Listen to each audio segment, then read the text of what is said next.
بسم اللہ الرحمن الرحیم۔ السلام علیکم ناظرین، آسان روحانی وظائف میں شاہ جی آپ کی خدمت میں حاضر ہیں اور امید کرتے ہیں کہ آپ سب لوگ خیریت سے ہوں گے۔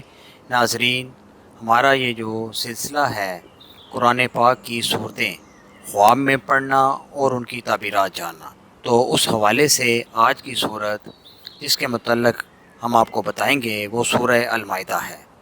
تو اس کے متعلق حضرت جعفر صادق رحمۃ اللہ تعالیٰ علیہ نے فرمایا ہے کہ اگر کوئی شخص دیکھے کہ وہ سورہ المائدہ کی تلاوت کر رہا ہے، دلیل ہے کہ شرف اور بزرگی پائے گا۔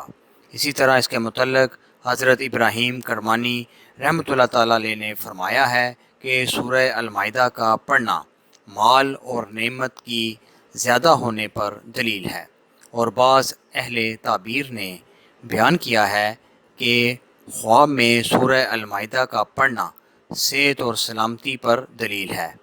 تو یہ تھی ناظرین آج کی صورت اور ان کی تعبیرات۔ امید ہے آپ کو یہ ویڈیو پسند آئی ہوگی۔ اس کو لازمی شیئر اور لائک کیجیے گا۔